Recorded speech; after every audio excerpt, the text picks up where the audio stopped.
Guys welcome back to another video of study with me. So guys last 25 days बचे हुए हैं, ठीक है। और अभी भी कुछ स्टूडेंट हैं जो इनके मैसेज आ रहे हैं और कह रहे हैं भाई अभी सिलेबस कंप्लीट नहीं है, तो हम कैसे कंप्लीट करें इन लास्ट 20-25 डेज में पूरा का पूरा सिलेबस कंप्लीट, और कैसे कॉन्फिडेंट फील कराएं कि यार हमें कॉन्फिडेंस नहीं आ रहा है, ठीक है। तो गाइस देखो, सबसे पहली बात, कॉन्फिडेंस क्यों आता है, आपको कब आता है? कॉन्फिडेंस तब आता है जब आपका पूरा सिलेबस कंप्लीट होता है, जब आपके नोट्स बने हुए होते हैं, हैंड नोट्स, आपको पूरा लर्न होता है, आपके शॉर्ट नोट्स बने हुए होते हैं, पेनल्टीज, केस लॉस, मैगजीन्स आपको याद रहती है, पास्ट पेपर सॉल्व कर चुके होते हैं, स्कैनर्स आपको चल रहे होते हैं। इन लास्ट 20-25 डेज में जैसे आप रिवीजन कर रहे हो वो भी दूसरी तीसरी बार, तब आपको कॉन्फिडेंस हाई रहता है, ठीक है। लेकिन आपका सिलेबस कंप्लीट नहीं है, अगर आपका नोट्स ही नहीं बने हुए हैं, आपको लर्न ही नहीं हो पा रहा है, रिटेन नहीं कर पा रहा, तो आपको कॉन्फिडेंस साइड से बात नहीं आएगा, ठीक है। लेकिन यहाँ पे क्वेश्चन आता है, लेकिन फिर भी यार हम जितना कर सकते हैं उतना कर सकते हैं। देखो मैं बोलूँगा जिनका भी क्वेश्चन आ रहे हैं कि यार भाई सिलेबस कंप्लीट नहीं है, एटलीस्ट कुछ तो हो जाए, देखो मैं बोलूँगा उनके लिए, ठीक है, जो जितना हो रहा है जिस चीज़ का वो तो करना ही है, ठीक है। वो जो आपने करा है एटलीस्ट वो तो करना ही है।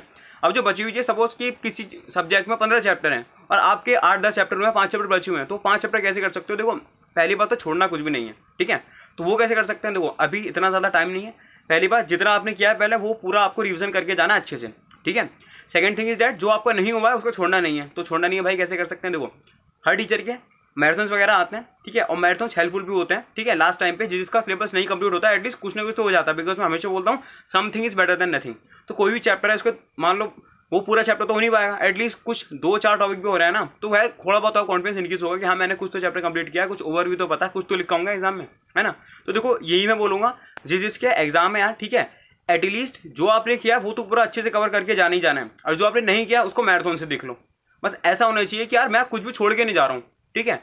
कोई आपके 2-4 चैप्टर रह जाते तो आप मैराथन से कर लो, ठीक है। वो वाली बात नहीं आएगी मैराथन से, क्योंकि अच्छा खासा सिलेबस रहता है किसी चैप्टर में, लेकिन पूरा नहीं करोगे कुछ तो करोगे, तो ये आपका यहाँ पे बेनिफिट रह सकता है कि एटलीस्ट आप कुछ तो करके जा रहे हो, ठीक है। और सेकंड थिंग इज दैट कि यार पास्ट पेपर जरूर देखना, पास्ट पेपर से आपका कॉन्फिडेंस इंक्रीज होगा, किस तरीके से कॉन्फिडेंस बढ़ता है आपका पास्ट पेपर देखने से, और पता चल जाता है किस तरीके के क्वेश्चन आ रहे हैं। तो जो मैं पढ़ रहा हूँ क्या मैं सही पढ़ भी रहा हूँ कि नहीं, पता चला मैं कुछ पढ़ रहा हूँ वो एग्जाम में आया ही नहीं अब तक, ठीक है। और जो आते हैं बार बार रिपीट होते हैं वो आपको पता ही नहीं है। तो प्लीज़ एक बार आप क्या देखना, पास्ट पेपर जरूर देखना, ठीक है। एंड देन उसके बाद अमेंडमेंट जरूर देख के चले आना, अमेंडमेंट्स वगैरह आती हैं आपको पता होगा, ठीक है। तो अमेंडमेंट देख के चले आना, ठीक है। और मैं उनके लिए बोलूँगा जिसका अच्छा खासा रिविजन चल रहा है, लास्ट के जो 10 डेज होता है एग्जाम में, वही शॉर्ट नोट जरूर बना लेना, ठीक है। मतलब देखो अगर आपका 10 चैप्टर है तो 5 चैप्टर के तो बना ही लोगों की टाइम लगता है शॉर्ट नोट्स बनाने में, और एक बार में नहीं बनते शॉर्ट नोट्स, कम से कम आपको 2-3 बार पहले पढ़ना पड़ता है, एंड देन उसके बाद आप शॉर्ट नोट्स बनाते हो। शॉर्ट नोट्स क्या होता है, पूरा चैप्टर आप एक पेज में 2 पेज में पूरा कंप्लीट कर देते हो, तो आपको रिवीजन मैक्सिमम 10 से 15 मिनट में आपका रिवीजन हो जाता है पूरे एक चैप्टर का, कोई अगर छोटा चैप्टर है तो, ठीक है। तो गाइज ये आप लोगों के लिए एडवाइस है, जिनका सिलेबस कंप्लीट हो चुका है डेफिनेटली वो रिवीजन करो, शॉर्ट नोट्स बनाओ, हैंड नोट्स बना रहेंगे उसको याद करो, रिवीजन करो, ठीक है। उनके लिए तो करना ही है, ठीक है। पेनल्टीज कैसे करनी है, मैंने शॉर्ट भी बनाई थी, पेनल्टीज कैसे करनी है, जितनी पेनल्टीज आपको एक पेज पे लिखनी है, ठीक है, 1 या 2 पेज पे लिख देना है सारी पेनल्टी। मतलब कहने का मतलब है कि सारी पेनल्टीज आपके सामने आ जाए, तो कंफ्यूजन नहीं हो किस में क्या था, ठीक है। ये बहुत अच्छी से याद हुई थी पेनल्टी, जैसे मैंने भी ऐसी की थी, ठीक है।